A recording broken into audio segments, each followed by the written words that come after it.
You are listening to Theoretical Insights of D&D. Lord, give me a fireball! Screw how hot your skin is, my bars are hotter. Let me tell you what this is. Let me tell you, you listeners, if you don't know what the zombie has packing in his decaying flesh. You shut up, cancer bones. You gonna be a zombie if that cancer doesn't get cured. Hey guys, I'm Rob. And I'm Eric. Welcome back to Theoretical Insights of D&D, where today we are wrapping up the Warlock from Kobold Press. Well, at least the ones that we have access to for right now. Because there may be more in Tome of Heroes, but we will be going over them at a later date. Now, I think there's maybe one or two different ones. I can't remember. I looked it up the other day. There's a strong possibility that we may cover like fighter and barbarian subclasses in the same, in the same episode. So we'll get to that whenever we get to it. Yeah, but I think the Tome of Heroes just adds like 2 or 3 different ones for each class or something like that. Probably. Today we start with the Light Eater. You have made a pact with a being from the plane of shadows whose goal is to plunge the world into unending darkness. You may or may not share this ambition, but you swore loyalty to this entity. Unlike friends who seek to corrupt and destroy, Light Eaters want to make the material plane more like their own shadow realm. Many Light Eaters were once liches, shadow dragons, death knights, vampiric wizards, or other shadow beings that existed long enough to amass great power before abandoning their former paths to pursue the glorification of the night as an end in itself. So Death Eaters from Harry Potter. Well, yeah, kind of. Or Voldemort. You named him. Well, oh, yeah. How could you shall say not his be name? named? Octavius, my Lich transformation from Grimhollow. Yeah. Yeah, I remember that little... Mm-hmm. Yeah. So, once again, because this is the Warlock list, and we'll wind up having to do this for the Cleric as well, along with, I believe, the Ranger. The classes that get spells given to them. Yeah. Because Kobold Press made their own spells, we're going to have to go over those spells that we don't recognize. So, your expanded spell list with this subclass, your first level spells are Cloying Darkness and Ray of Sickness. Second level, Blindness, Deafness, and Dark Path. Third, Fear and Legion. Fourth, Night Terrors, Shadow Monsters. Fifth, Dark Dementing, and Shadow Realm Gateway. So obviously, Cloying Darkness is new to us. Mm-hmm. So it is a first level necromancy, casting time of 1 action with a range of 30 feet, and it lasts 1 round. You reach out with a hand of decaying shadows. Make a ranged spell attack. If it hits, the target takes 2d8 necrotic damage and must make a Constitution saving throw. If it fails, its visual organs are enveloped in shadow until the start of your next turn, causing it to treat all lighting as if it's 1 step lower in intensity. It treats bright light as dim, dim light as darkness, and darkness as magical darkness. Ooh. That's actually halfway decent. That step down from darkness to magical darkness. Well, even dim light to darkness. That's a pretty rough hit. Dark Path is a second level conjuration. 1 action casting time, 30 feet range, and it's a concentration up to 1 minute. You conjure a shadowy road between 2 points within range to create a bridge or path. This effect can bridge a chasm or create a smooth path through difficult terrain. The Dark Path is 10 feet wide and up to 50 feet long. It can support up to 500 pounds of weight at one time. A creature that adds more weight than the path can support sinks through the path as if it didn't exist. So you have a free bridge. That's so kind of like the Ice Warlock. Yeah, in a way, except unlike the Ice Warlock, what was that called? The Frozen one. Yeah. Unlike the Frozen one Warlock, where you were making a 10-foot wide, 10-foot wide sheet of ice on the ground for however long you could move that would make them fall prone. You now gain the ability to make a 10-foot wide, 50-foot long bridge to be able to get across a gap. Anything. Yeah, as long as it's 50 feet, you can walk across a gap in a, like they said, a chasm or some kind of deep, deep trench. Yeah. There's also Legion, 3rd level conjuration, 1 action casting time, range of 60 feet, and a concentration of 1 minute. You call down a legion of shadowy soldiers in a 10-foot cube. Their features resemble a mockery of once living creatures. Whenever a creature starts its turn inside the cube or within 5 feet of it, or enters the cube for the first time on its turn, the conjured shades make an attack using your melee spell attack modifier. On a hit, the target takes 3d8 necrotic damage. The space inside the cube is difficult. This is a Warlock's version of Spirit Guardians. Yeah. But in a block instead of a circle. And a slightly smaller area of effect. Yeah. But still, 3d8. Not bad. It's the 3d8 same necrotic. damage. Yeah, it's the same damage as Spirit Guardians. The only difference is it's a little bit bigger area of effect, and you can change between Radiant and, well, you can choose either Radiant or Necrotic damage when you cast the spell. Yeah. Now, the next 4 spells are all new to us. Night Terrors is a 4th level illusion, casting time of 1 action and a range of 120 feet, concentration up to 1 minute. You amplify the fear that lurks in the heart of all creatures. Select the target point you see within the spell's range. Every creature within 20 feet of that point becomes frightened until the start of your next turn and must make a successful wisdom saving throw or become paralyzed. A paralyzed creature can repeat the saving throw at the end of each of its turns, ending the effect on itself on a success. Creatures immune to being frightened are not affected by night terrors. It's not bad. Buddy, you are automatically frightened by this. Mm-hmm. There is no save for the frightened. You save from becoming paralyzed. And then you're paralyzed. And what is it? Melee attacks? No, paralyzed is any hit is automatic critical, right? Or is it only melees? Let me fact check that real quick. I know that paralyzed is the one that it's automatic critical hit if you get hit, but I know that the melees are made with advantage. I'm wondering if ranged attacks are treated the same way with them automatically being a critical hit. Where's it at? There it is. Under Pete. I was thinking A for paralyzed. Paralyzed. Attack rolls are made at advantage. Any attack that hits is automatic critical if the attacker is within 5 feet. Okay, so it's not an automatic critical for ranged attacks. No, it's just they do have advantage. I was about to say, because can you imagine failing this and then the next turn the Warlock just launches all 3 Eldritch Blasts with Agonizing Blasts at you and all of them hit and all 3 are criticals? Think of it at higher level. That's rough. Shadow monsters, I figured this is going to be something to do with a 4th level illusion. I thought that was going to be a conjuration. 1 action casting time, 120 foot range, concentration up to 1 minute. You choose up to 2 creatures within range. Each creature must make a wisdom saving throw.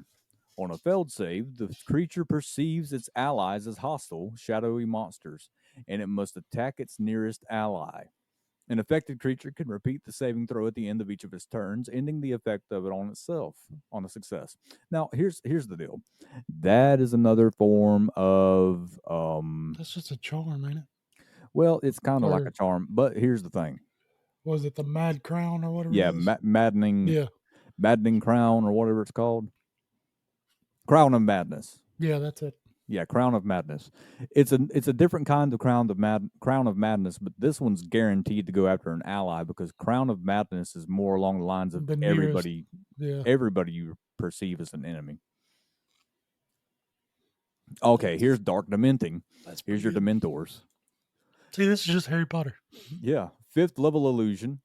Casting time of 1 action, 120 foot range, duration of 10 minutes. A dark shadow creeps across the target's mind and leaves a small bit of shadow essence behind, triggering a profound fear of dark. A creature you designate within range must make a charisma saving throw. If it fails, the target becomes frightened of you for the duration. 10 minutes. Yeah. You realize how long 10 minutes is? Do you know the math on that? Let's see. It's 100 rounds of combat. Yeah, it is, isn't it? Yeah. Jeez. It's 100 rounds of combat, which most don't last. I don't think I've ever seen any go that long, but just in case. Just in case. While frightened in this way, the creature will not willingly enter or attack a space that isn't brightly lit. If it's in dim light or darkness, the creature must either move toward bright light or create its own by lighting a lantern, casting a light spell, or the like. That's actually pretty dang good. That is not bad.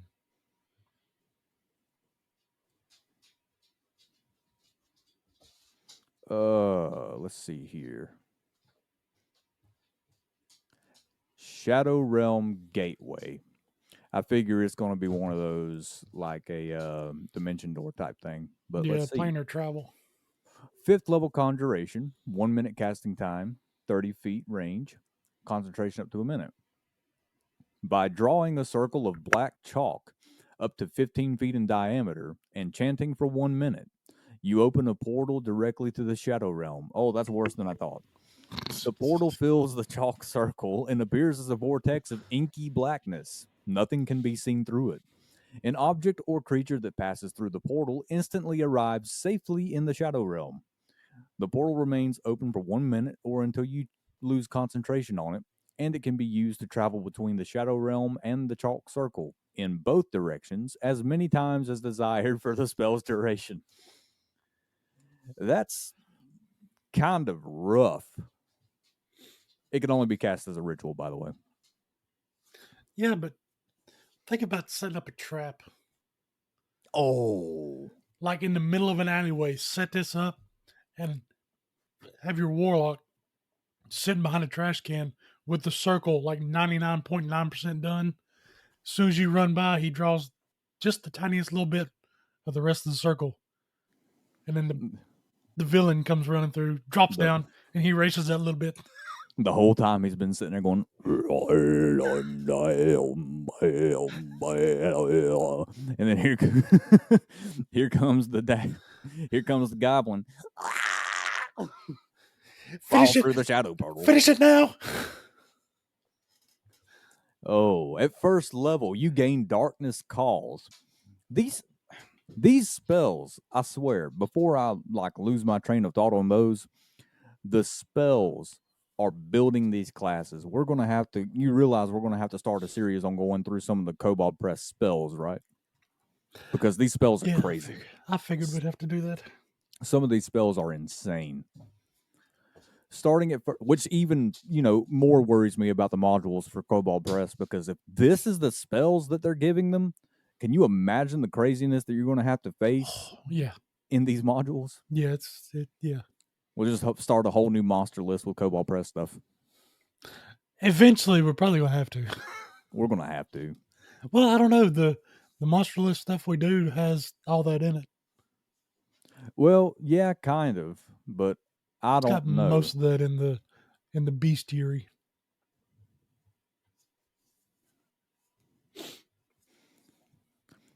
At first level, you gain darkness calls. The shadows give you the power to draw a small part of the shadow realm into the material plane. As an action, you can force all creatures within 10 feet of you to make a wisdom saving throw. Those that fail are blinded until the end of your next turn by bits of the shadow realm clouding their eyes. Once you use this feature, you can't use it again until you finish a long or short rest. That's a use of a long or short rest that I actually like. Because they have to be within 10 feet of you. And realistically, unless you're going to go as like a Pact of the Blade, which I would figure this would be better just from the spells as a Pact of the Tome. Probably, yes. Or a Pact of the Chain. Maybe the Chain. but I really see back to the tone with this. I like the short or long rest with that compared to what was the frozen one with. Yeah, it was the sheet of ice. Yeah. At 6th level, you gain Living Shadow. The shadows around you sometimes take on a life of their own and defend you when you're in danger by transporting enemies away through the shadow. Okay. When you take damage, you can use your reaction to transport the creature that damaged you through the shadows to an unoccupied space up to 60 feet away. Jeez.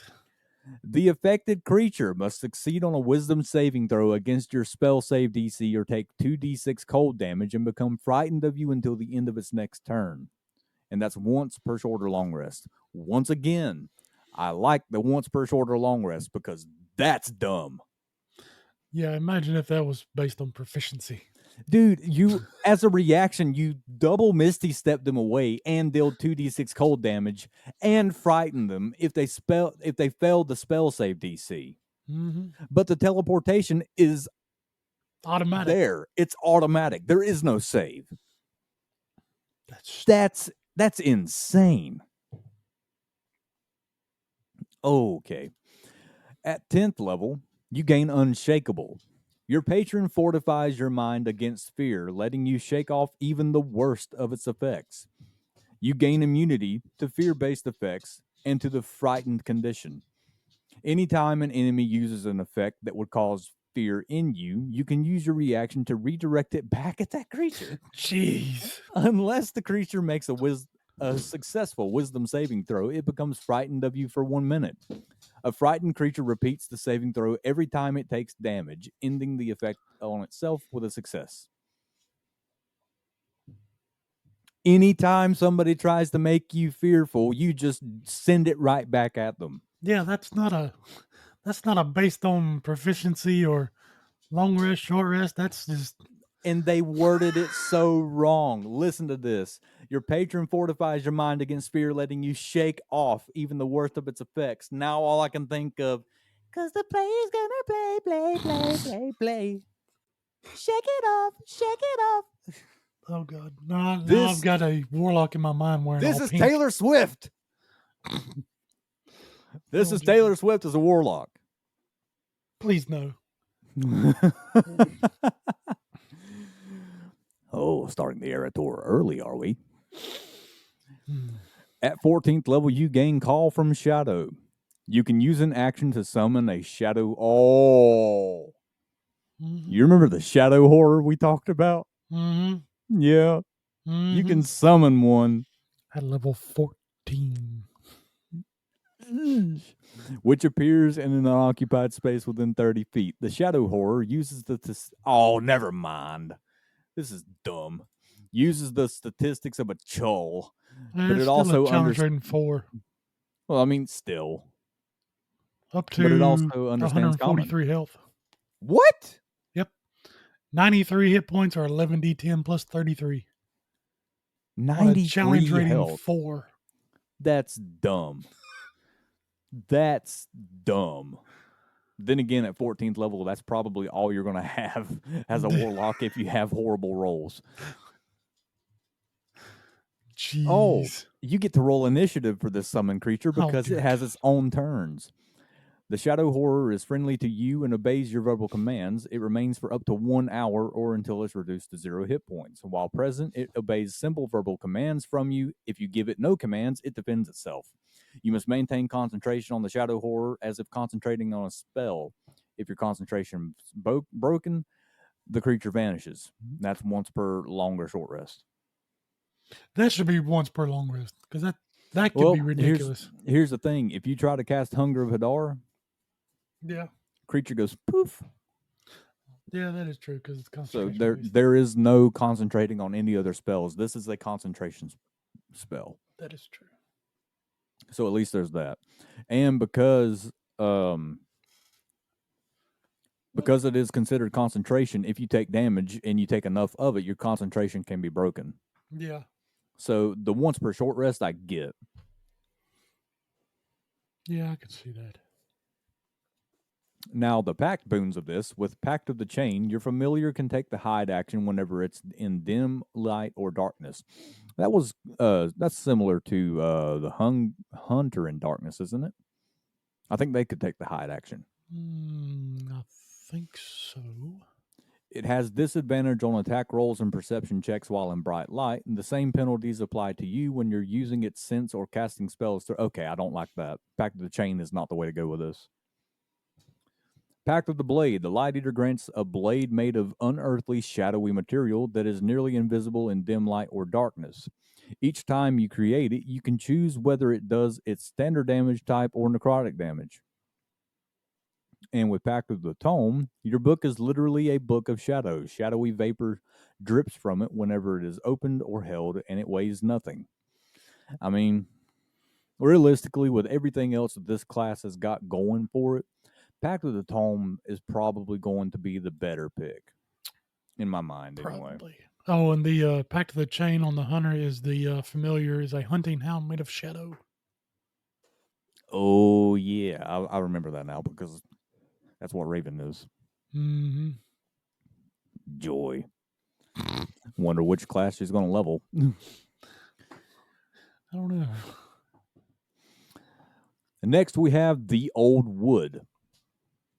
Not WOLD, like the old would you wanna, but the old wood like oak. You have made a pact with the ancient intelligence of a primeval forest before the rise of human civilization, before the time of the elves, before even the dragons. There were the forests. Empires rise and fall around them, but the forests remain as a testament to nature's endurance. However, times are changing, and the unchecked growth of civilization threatens the green. The intelligence that imbues the antediluvian forest seeks emissaries in the world that can act beyond its bows, and it has heard your call for power. You are a guardian of the old wood, a questing branch issuing from a vast, slumbering intelligence sent to act on its behalf, perhaps even to excise these lesser beings from its borders. This Ooh. reminds me of what like ancient English lore would tell you a druid is. Yeah, it kind of is. Because So the with druid from then and druids in D&D are two totally different things. very much so. Because if you think about it, if you go back into like the movie Brave, Mm-hmm. if there was a druid active in the movie Brave compared to the witch, they would not look like a D&D druid in the No, least. they wouldn't be the whole shapeshifter and Like all not that at stuff. all. This is an ancient warlock that resides in the woods. Or ancient witch. This is close to what I would figure a Beowulf druid would be like from like Yes. the Yes. book Beowulf. Yes. With your expanded spells, at first level spells are Animal Friendship and Porivate's Mantle. Second, Snap the Leash, Spike Growth. Third, Conjure Animals, Protection from Energy. Fourth, Conjure Woodland Beings, Giant Insect. Fifth, Treeside and Yarilla's Bounty. Now, there are only 3 that I don't recognize from this. Yeah. Oh, and apparently that's not good. The links to these are not available. So let me see if I can. Yeah, all of them are. Yeah. Well, dang it. Here we go. I found it. Okay. Porivate's Mantle is a transmutation spell. 1 action casting time. It's a touch spell. Lasts for an hour. You take on the physical characteristics of the terrain around you. Grass and tiny mushrooms sprout in your hair. Moss beards your chin if you are a male, or forms your brows if you're a female. And your flesh takes on the mottled hues of leaves and bark. This grants a +3 circumstance bonus to stealth checks and the appropriate terrain. Snap the leash. Let's see here. I'm going to have to do this again. This may be my first actual warlock if I play a warlock. Because so far it sounds pretty good. It's a second level enchantment. One action casting time, 30 feet, and it's instantaneous. Choose a beast that you see within range. If the beast's intelligence is 4 or higher, the spell fails. The beast must make a wisdom saving throw. On a failed save, you remove the shackles of domestication from the creature's mind, causing it to entirely forget being broken or trained. Mounts refuse to be ridden, and other animals forget any tricks learned and obedience taught.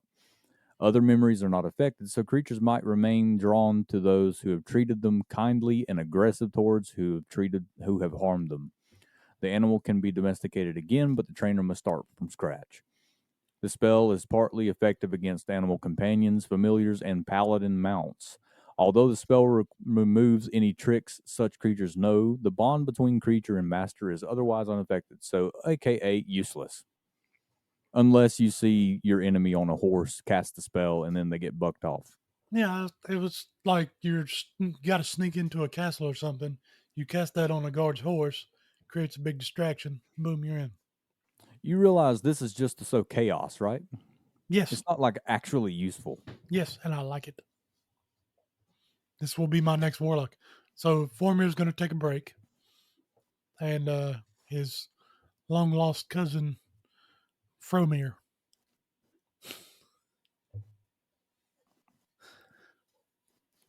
Yeah, I don't know about that, but Come on.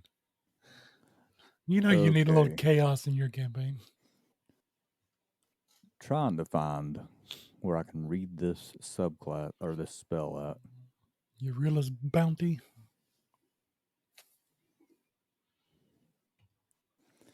Yeah, I can't find it anywhere. Let's see.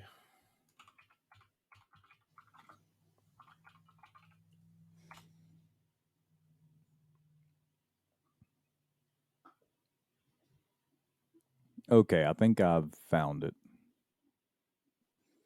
So Urila's bounty is when the target is exposed to direct sunlight, it gains fast healing.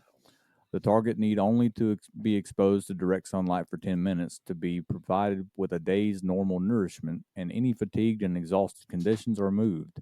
Exposure to direct sunlight for 30 minutes or more removes poisons and diseases afflicting the target. Undead targeted by the spell take 5 damage each round when exposed to direct sunlight. If I read the correct one, then I don't really like it that much. Could be useful. Could be, but realistically, nah. Not for a 5th level spell, no. No, there's much better spells. At first level, you gain sap magic. Your patron bestows upon you the ability to absorb magic from nearby spellcasting. Wait a minute. Yep. When a creature casts a spell of a level that you can cast or lower within 30 feet of you, you can use your reaction to synthesize the magic. The spell resolves as normal, but you have a 25% chance of regaining hit points equal to your warlock level plus your charisma modifier. That's dumb. And that is anytime. Oh, that's not the only thing you're getting at first level. You also get Forest Defender. Your patron gifts you with the skills necessary to defend it. You gain proficiency with shields, and you learn the Shillelagh cantrip. Shillelagh counts as a warlock cantrip for you, but doesn't count against your number of cantrips known. Huh. Yeah. Shillelagh is a heck of a spell. For a cantrip, it's a really good spell. Now, can you use that as a Pact of the Blade? Probably. Good possibility, yeah. Yeah, should be able to. Yeah, I would think so, because I don't know if you can technically... Well, you can a Pact of the Blade, you can summon basically any weapon, right? Yeah, well, you could summon a staff or a club and then use Shillelagh, which uses your... Yeah, I would say yeah. because then it would be a +1 shillelagh. Oh, yes. So, starting at 6th level, you get Predatory Grace. You are able to cast Pass Without Trace without expending a spell slot. Once you use this feature, you can't use it again until you finish a short or long rest. In addition, difficult terrain caused by roots, underbrush, and other natural forest terrain doesn't cost you no extra movement. You can pass through non-magical plants without being slowed by them and without taking damage from them if they have thorns, spines, or a similar hazard. That will not, however, save you from spike growth. Yeah. Because Yeah, spike 'cause that growth is is not magical. Not bad. I mean, it's not overly useful, but it's not bad either. It makes sense for the subclass. This is a very niche and campaign setting dependent subclass to be able to use all of its stuff anyway. Yeah. At 10th level, you gain Nature's Endurance. Your patron has suffused your body with a portion of its ability to withstand harmful magic. You gain resistance to damage from spells of a level you can cast or lower. Nice. That's stupid. That is stupid. Because if you have a 3rd level spell slot, you get resistance to Fireball or Lightning Bolt. Or if you have a 6th level spell slot, or no, 5th level, then that is also the damage you'd be taking from Circle of Death, Finger of Death. Well, hold on a second.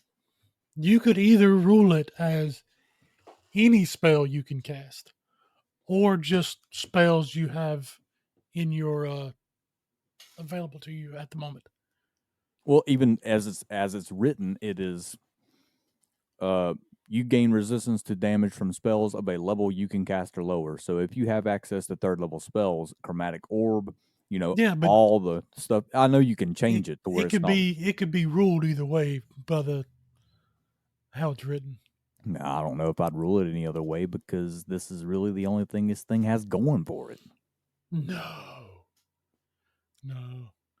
Those 2 first level things are great. I mean, they're good, but they're not anything compared to the 10th level. Yeah, but still. At 14th level, you gain Avatar of the Wood. You can channel the power of the forest to physically transform, taking on many of its aspects. Your legs, arm, and torso elongate. Your body becomes covered in thick, dark bark, and branches sprout from your head as your hair recedes. You can transform as a bonus action, and the transformation lasts 1 minute. While transformed, you gain the following benefits. Your armor class is 16 plus your dexterity modifier. You gain tremor sense in a radius of 30 feet, and your attacks can reach 5 feet further. Your hands become claws, and you can use the attack action to attack with the claws. You are proficient with it, and the claws count as magical for the purpose of overcoming resistance and immunity to non-magic attacks and damage. You add your charisma modifier to your attack and damage rolls with them, and the damage is slashing, and the damage die is a d6. If you have the Pact of the Blade feature, your claw attacks benefits from your invocations as if it was a packed weapon. Your sap magic feature changes to Arcasynthesis. When a spell of 5th level or lower is cast within 60 feet of you, you can use your reaction to synthesize the magic, and the spell resolves as normal, but you have a 50% chance of regaining 1d10 hit point per level of the spell cast. And that's once per short or long rest. The Ents are going to war. That is crazy. You basically become Groot. This is the one Warlock I've seen that it would be safe to take at the 20th level. If you can get the 14th level first. Yeah, I could see that. Or you could take 6 levels of Druid and then take the rest in Old Wood Warlock. I mean, yeah, that could work. Now, the Old Wood and Pact boons are the Pact of the Chain. You conjure your familiar, or when you conjure your familiar or change its form, you can choose the form of an awakened shrub or child of the briar, in addition to the usual familiar choices.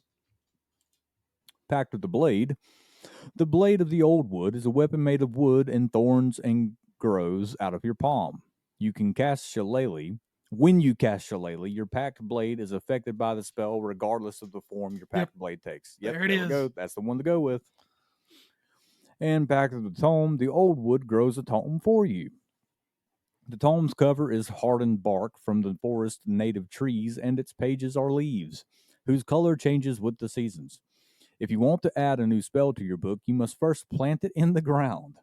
After 1 hour, the book emerges from the soil with the new spell inscribed on its leaves. If your tome is lost or destroyed, you must return to your patron's forest for it to grow you a new one. Kind of cool for Okay, RP wise. It's great for roleplay wise. Like, that's great storytelling. The stuff that you could do with that is awesome. But the Pact of the Blade. I will say, the old wood sucked until its 10th level.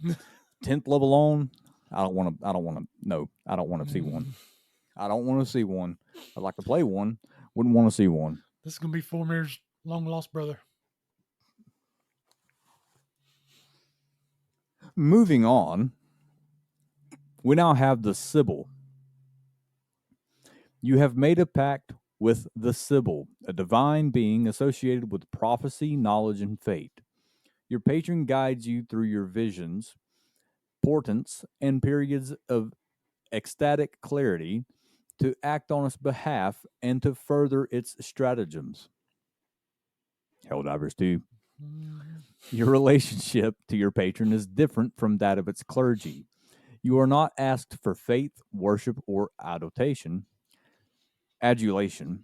Instead, you serve solely through your action and influence in the world.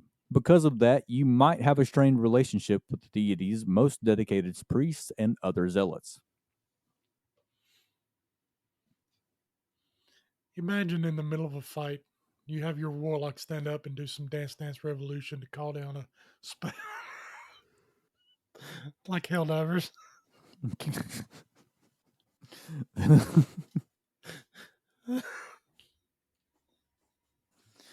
Oh, that'd be rough. So your expanded spell list for this is first level spells are Alarm and Seer's Reaction. Second, Augury, Blindness, Deafness. Third, Bestow, Curse, Clairvoyance. Fourth, Confusion, Divination. Fifth, Eidetic Memory. And Hod's Gift. So Seer's Reaction. It's a first level divination. One reaction which you take at the start of another creature's turn. Your foreknowledge allows you to act before others because you knew that this was going to happen. When you cast this spell, make a new initiative roll with a +5 bonus. If the result is higher than your current initiative, your place in the initiative order changes accordingly. If the result is also higher than the current place in the initiative order, you take your next turn immediately and then use the higher number starting in the next round. Jeez. That's kind of busted. Mm-hmm. That's kind of busted. There's also Eidetic Memory. It's a 5th level transmutation, one action casting time, concentration up to an hour. When you cast this spell, you can recall any piece of information you've ever read or heard in the past. The ability translates to a +10 bonus to intelligence checks for the duration of the spell. That's kind of insane. And Hod's Gift. It's a 5th level transmutation spell, casting time of 1 action, lasts for an hour. The target gains blind sight to a range of 60 feet. Whenever you use a spell slot of 6th level or higher, the duration is increased by 1 hour for every spell slot above 5th level. I mean, I'll be honest, the most useful, I think, would be Seer's Reaction, just to be able to go in and change your initiative. And if you wind up having a higher initiative than the one that you just used your reaction to re-roll at the start of their turn, then you can immediately take your turn before them. And then from that point on, during the combat, you have that initiative. That is absolutely insane. as far as I'm concerned. At first level, you gain touched by the Sybil. So you are driven to ecstatic gibbering and utterances through your connection to your patron. Your prophetic commentary, startling insights, and frantic appearance is unsettling, distracting, and physically damaging to your target. Although the manifestation is different, this functions identically to the vicious mockery cantrip. Additionally, you are proficient at performance. Your proficiency bonus is doubled for all ability checks you make using Wow. So it's not only are you getting that, but you're also getting expertise in performance as a warlock, which you're already going to have a good charisma for. So that's actually really good. That is really good. At sixth, At go first ahead. level, you're probably going to have what? A +3, maybe a +4 in charisma? I would say it'd be at least a +3 unless you rolled horribly and were able to get a +2 in it. This is going to be a +6 or 8 in performance at first level. Jeez. That's ridiculous. At sixth level, you gain disastrous prognostication. These words, dude. Yes. Big words. Somebody went to college as an English major. It wasn't me. Not I. You can direct your patron to infiltrate and overwhelm your target's psyche with prophetic knowledge of failures from the target's immediate future. Jeez.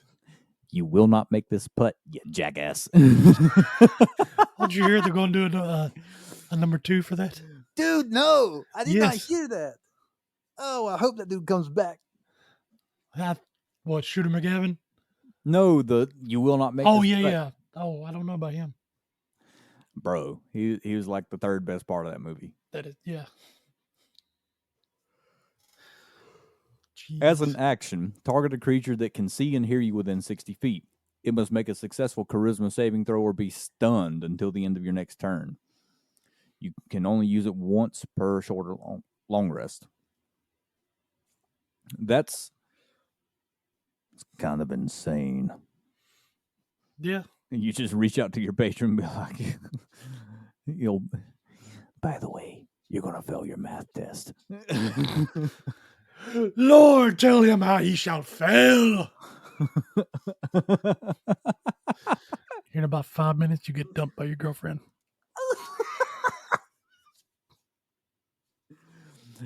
10 minutes later, you find out your car needs an entirely new transmission. Stunned with fear. You're not going to get that promotion at work. Man, I've been working here for 15 years. Jeez. And because of that, he becomes stunned. Too stunned to speak or move. At 10th level, you gain whispered warnings. The Sibylline voices in your mind become clearer and more focused. The voices bolster your mindfulness of your surroundings and grant you a preternatural awareness of creatures that mean you harm. While wearing light or no armor, you can add your charisma modifier to your armor class. That's crazy. Yeah. Because if you have a decent dexterity and you know you're going to be wearing light armor, you've got a +3. You get studded level armor, that's a 15. You got a +5 to your charisma, that's a 20. Mm-hmm. Not bad. Dumb. Not bad, my friend. Dumb is what it is. Dumb. I like it, but it's dumb. And at 10th level, you may have a +1 armor. Oh, screw that. This man, wait a minute. Wait, hold up. This Warlock man, not only is this man going to walk around with a 22 AC because of some magic armor, because he's getting to add his charisma modifier into it along with his dexterity, but he's going to tell me I'm a failure at the same time? I don't think so, sir. Not today. dude is just gracefully walking around the battlefield, not getting hit, telling you how you're going to fail in the next 10 minutes. By the way, you suck.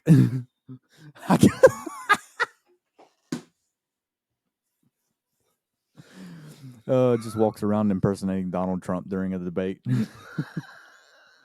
You fired. No. I tell you now, he's an absolute loser. He's a loser. I'm a huge winner. That's stupid. At 14th level, you gain Pierce the Veil. When you inflict psychic damage to a target, you can also inundate it with frenetic and discordant voices of doom. The awful truths revealed to the target cause 8d10 psychic damage, and it is confused as the spell until the end of your next turn. Once you use this feature, it's only once per long rest. Still, dude walks by and says you're a loser, and you take 8d10 psychic damage. After telling you how big of a failure you're about to be in the next 5 minutes. Oh, dear Lord. Wait a minute, can you imagine doing that to the king? The king of the sovereign nation. At 6th level, you meet him. He's like, Well, thank you for coming to my court. I am greatly appreciative for all the things that you have done for the nation and everything you have done for the kingdom. What might I be able to do to repay you for all that you have done? the next thing you know, Lord, I need a burn. give this guy anxiety. You're patient. You're going to lose the next election. Your son will behead you in 2 years. Also, you're a loser. Oh, Henry VIII. Dude, this is hilarious. It's I not would even love to play one of these just for the comedic effect. Yeah. Overall, I don't think it's great. It's good, but it's hilarious. Especially if you have a really good group at role playing. Imagine 6 levels of Paladin and 14 levels of this Warlock. Oh, and it happens to be the Oath of Vengeance Paladin. Yes. I was bullied in elementary school and I never let it go. So I became a Sybil Warlock and Oath of Vengeance Paladin.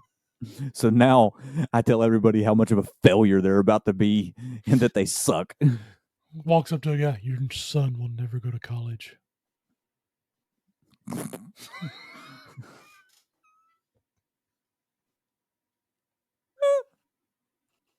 Your bank account's about to get hacked.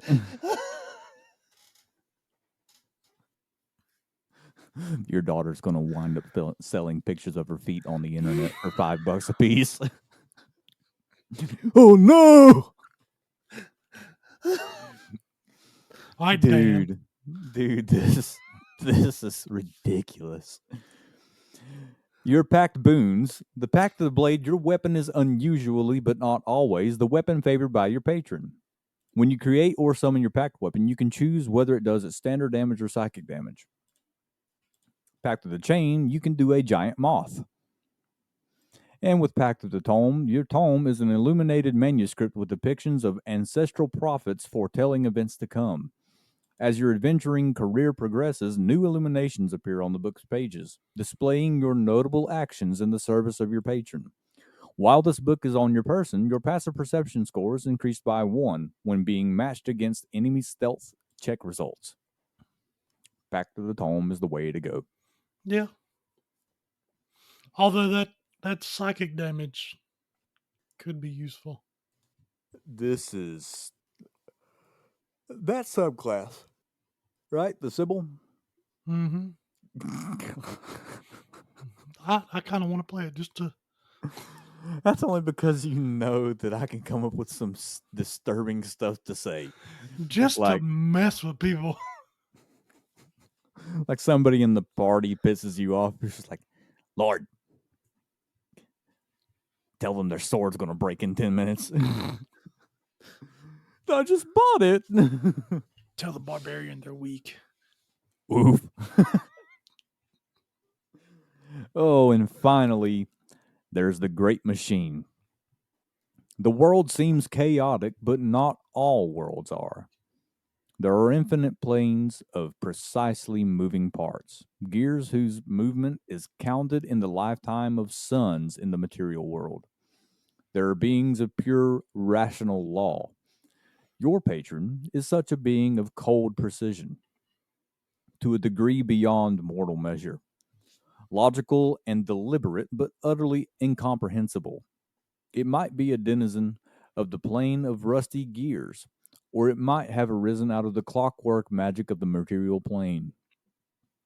Where you fit in this great device is unclear to any but the being itself, and perhaps its rivals. Its knowledge is vast and inversely proportional to its tolerance for variation from its plans. It may call on you to enforce the order of your land, to hunt down oath breakers, to purge those who sin, or to make adjustments of the cosmic order in ways unfathomable to mortals. Zervan, the Iron Angel, is but one example of this type of being, and in the infinity of worlds, there are countless more. So you're telling me I could be a machine priest from Warhammer 40k? Yes. Sweet. I'm going to need your help covering these spells because there are 1, 2, 3, 4, 5, 6, 7, 8 that are new to me. Yeah, I think there's like, what, 2? Yeah, there is protection That from are energy always- and animate objects. So, first level spells, you get Pendulum and Tireless. Second level, Lock Armor, Winding Key. Third level, Protection from Energy and Thousand Darts. Fourth, Fabricate, Steam Blast. And fifth, Animate Objects and Mechanical Union. I will take Pendulum if you will cover Tireless, sir. I will do that. Pendulum is a first level enchantment with a casting time of 1 action. It's a touch spell, and it lasts for up to 1 minute concentration. You give the touched creature an aspect of regularity in its motions and fortunes. If the target gets a failure on a wisdom saving throw, then for the duration of the spell, it doesn't make D20 rolls to determine the results of attack rolls, ability checks, and saving throws. It instead follows the sequence 21, 19, 2, 18, 3, 17, 4, and so on. That's stupid. That is stupid. Ridiculously useful, Jeez. but stupid. I like it, though. I do like it. What about Tireless, sir? All right, Tireless is you grant machine-like stamina to a creature you touch for the duration of the spell. The target requires no food or drink or rest. It can move at 3 times its normal speed over land and perform 3 times the usual amount of labor. The target is not protected from fatigue or exhaustion caused by magical effect. That's actually kind of useful. Mm-hmm. Lock Armor, 1 action, 60-foot range, and concentration up to a minute. You target a piece of metal, equipment, or a metal construct. If the target is a creature wearing metal armor or is a construct, it makes a wisdom saving throw to negate the effect. On a failed save, the spell causes metal to cling to metal, making it impossible for pieces to move pieces against each other. This effectively paralyzes a creature that is made of metal or that is wearing metal armor with moving pieces. For example, scale mail would lock up because the scales must slide across each other, but a breastplate would be unaffected.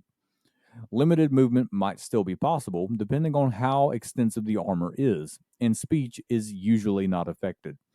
Metal constructs are paralyzed. An affected creature or construct can repeat the saving throw at the end of each of its turns, ending the effect on itself on a success. A grease spell dispels lock armor on everything in its area. That is And cool. you can target an additional creature for each spell slot above second. That's actually really cool. That is really But cool. I would say because plate mail is usually considered a full set of armor because the pauldrons and the Yeah, it's got arms. moving pieces to it. I would say you would be paralyzed. Yeah. What about Winding Key? Okay, this big long description. Oh boy. You target a construct, giving it an extra action or move on each of its turns. That's it. So it's haste. Yeah, for a construct. Specifically for a construct. That's not too bad. No. Multiclass this with an artificer. Yes. Battlesmith. That would actually be pretty cool. 1,000 darts is a 1 action casting time, self range, and it happens instantaneous. You launch thousands of needle-like darts in a 5-foot wide line that is 120 feet long. Each creature in the line takes 6d6 piercing damage, or half as much on a successful dexterity saving throw. The first creature struck by the darts makes the saving throw with disadvantage, and the damage goes up by 1d6 for each spell slot above the third. It's not bad. It's a weaker lightning bolt. Yeah. It's a weaker lightning bolt, but the first creature hit is making the save at disadvantage automatically. So anything with magic resistance is just going to be making that save straight. Yep. It's not bad. No, it's not bad. What about Fabricate? Let's see. Fabricate. You convert raw materials into products of the same material. For example, you can fabricate a wooden bridge from clumps of trees, a rope from patch of hemp, and clothes from flax or wool. Choose raw materials that you can see within range.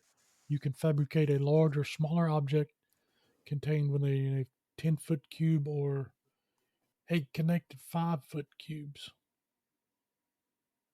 So you can make long ones. Well, on the bright side, you'll never be naked. That is true. If you're really self-conscious about your self-image in the game, you'll never be naked. Given a significant quantity of raw material. Oh, yeah, that goes off the last one. If the ones you can make, like the 10-foot cube or the 8 connected 5-foot cube, given a significant quantity of raw materials. So here's another spell in which you can create your own bridge to be able to span the gap. Except with this one, you actually have to have the material to do it. Yeah, well, I mean, if you're in the woods and you're about to go across this big chasm, you could probably make it longer. How long is the bridge that you can make? How big of a bridge can you make? Because 50 foot is all that the other one can make. It's 8 connected 5-foot cubes, so 40 feet. 40 feet. Yeah. Not bad. Yeah, it's not too bad. This is basically like playing any of the Lego games. You just sit there, click, click, click, click, click, and putting it all together. Fair. Very fair. Steam Blast, 1 action, self-range. You unleash a burst of superheated steam in a 15-foot radius around you. All creatures in the area take 5d8 fire damage, or half as much on a successful dexterity saving throw. Non-magical fires smaller than a bonfire are extinguished, and everything becomes wet. And the damage goes up by 1d8 for each spell slot above 4th. Not bad. No, that's actually really good if you get surrounded. Mm-hmm. And Mechanical Union, 1 action casting time, 60-foot range, and it can be concentrated up to an hour. You can take control of a construct by voice or mental commands. The construct makes a wisdom saving throw to resist the spell, and it gets advantage on the saving throw if the CR equals or exceeds your level in the class used to cast this spell. Once a command is given, the construct does everything it can to complete the command. Giving a new command takes an action. Constructs will risk harm, even go into combat on your orders, but will not self-destruct. Giving such an order ends the spell. So imagine charm for constructs. You remember those still watchers for Baldur's Gate 3? Mm-hmm. There you go. They failed the wisdom save. They're under your control. Yep. And they're kind of strong. They are strong. At first level, you gain Clock's Unwinding. Your patron grants you a tiny fraction of its ability to measure and control time. At the beginning of another creature's turn, friend or enemy, before that creature moves or takes any action, you can shift your position in the initiative order to immediately before that creature. If you haven't yet taken your turn this round, you do so immediately. Of course. If you have already acted this round, you can either move or take one action immediately, but not both. In either case, Your spot in the initiative order shifts to this new position. You must complete a short or long rest before using this feature again. That's first level. That's first level. Oh boy, it only gets worse from here. At 6th level, you get machine-like precision. You call upon your patron to grant you uncanny precision. When you miss with an attack in combat, you can choose to reroll the attack with advantage.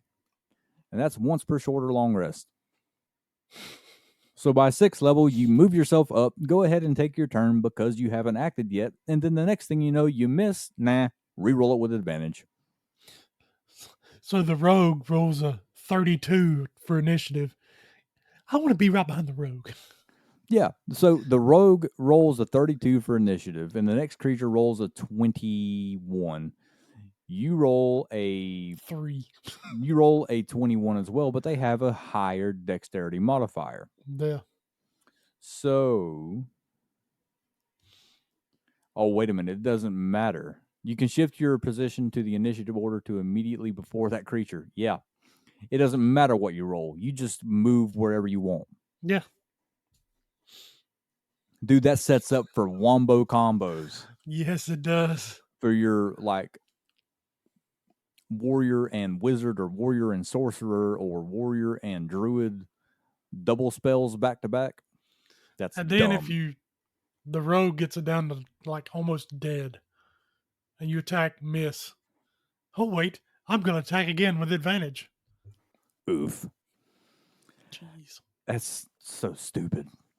At 10th level, you get Mind of Gears. Your thoughts become mechanical and ordered like that of your patron, even if your actions do not. You are immune to psychic damage, and your thoughts cannot be read unless you choose to allow it. Pretty good.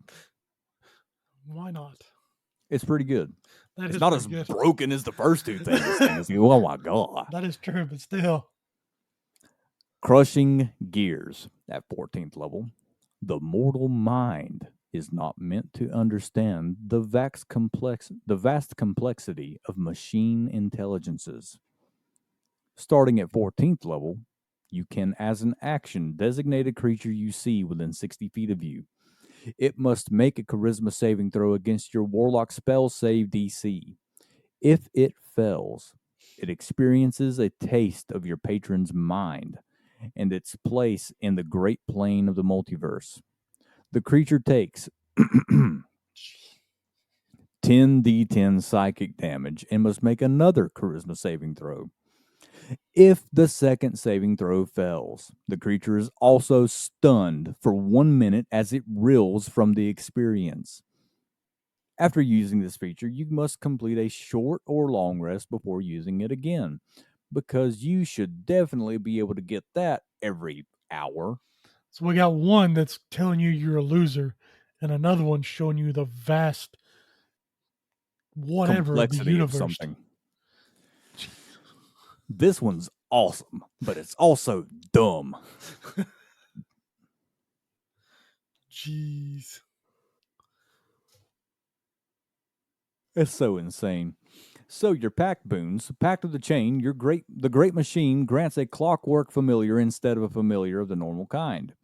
See the Clockwork Mage for more information. So I'm going to take a quick look at this. The Clockwork Mage is it's just a. Oh, this is the Clockwork Mage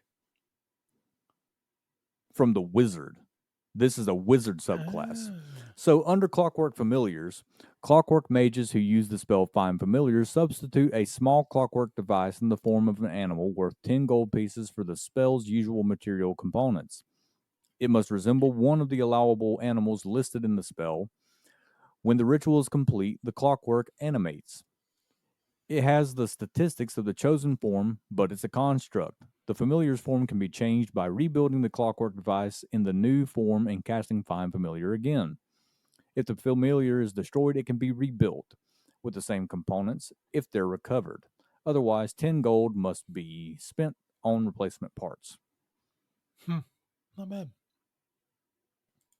It's actually not that bad. Pact of the Blade. The blade of the great machine is a thing of clockwork and gears, changing shape as it unfolds for combat. So think the Bloodborne axe. I was thinking the switch axe from Monster Hunter. Yeah, I mean, either one works. Pact of the Tome. The great machine grants no simple book, but instead a pocket-sized device filled with cogs covered in arcane script. It gives you an iPhone. The Warlock knows how to manipulate the small buttons and levers on the device to cast each of the cantrips. If spells are added to it via the Book of Ancient Secrets invocation, the Warlock can add new gears instead of replacing pages by the process described. Yeah, that is an iPhone because only warlocks know how to truly control an iPhone. Fair. You also get new invocations with this guy. Cloud of Cogs. You have to be 3rd level. You can cast Gear Barrage once using a Warlock spell slot. You must finish a long rest before doing so again. Now I know what you're asking. What is Gear Barrage? You create a burst of magically propelled gears. Each creature within 60 feet takes 3d8 slashing damage, or half as much on a successful dexterity save, and constructs have disadvantage on the saving throw. That's a Not bad. 2nd level spell. Heat of the Furnace, 3rd level. You summon up the fires from within. As long as you maintain concentration, your melee attacks do an additional 1d6 fire damage. Attackers within 5 feet of you who hit you with a melee attack take 1d6 fire damage. This heat does not affect any of your gear. Nice. Voice of the Machine. You just have to have this patron. Spells you cast that charm or frighten creatures overcome the immunity of constructs to being charmed or frightened. Saving throws apply normally. Nice. So you can fear and charm constructs with that.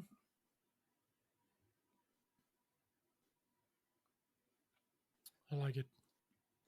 I don't think I didn't like... I mean, I'll take it back. I didn't necessarily like the Genie Lord, because I thought the Genie Warlock from base did it better. Yeah. All the other ones, the Old Wood sucks up until 10th level. The Sybil is hilarious. This was hilarious. The Hunter in Darkness and the Light Eater and the Great Machine, all broken. The Frozen one, useful. Yeah. Yeah, these are some good subclasses. These are really good subclasses. And I don't know, dude. It's kind of got me looking forward into going into the rest. Yeah. Because if I'm not mistaken, the next time we meet to talk about the subclasses, we're going to start the Barbarian. And we're going to have a special guest with us that day. We've made fun of her enough to where now she has to come and defend herself. Yeah. Episode's going to be pure chaos, but I'm all for it. Oh, yeah. Why not have pure chaos? Why not be a Warlock of Sybil? Chaos. In the meantime, I hope that you've enjoyed us covering these Cobalt Press subclasses, because some of them are absolutely insane, as you have seen so far. But there has been a good balance of overpowered and useless. Well, not even so much useless, just well-rounded. The Shield Bearer is awesome. The Shield Bearer is my favorite subclass so far. If I had to choose a favorite for the Warlock, it'd probably be the Sybil. I'll be honest. I like the Old Wood, but the Sybil would be hilarious. Yeah, Great Machine, Light Eater, Hunter in Darkness, they're just kind of busted. Yeah. Well, the Light Eater's more busted than Hunter in Darkness, I think. But thank you so much for listening, and I hope that you continue to do so. We will be doing a full review of Daggerheart and our firsthand experiences with that system here in the near future. We're hoping to be able to do a good bit more of play testing before we do that, but we've play tested enough to where we've got a good feeling. We just, want to have a little bit more of one. Yeah, there's some things that I would like to figure out a little bit better. But until that time, thank you for listening. keep rolling high, and we'll see you in the next one.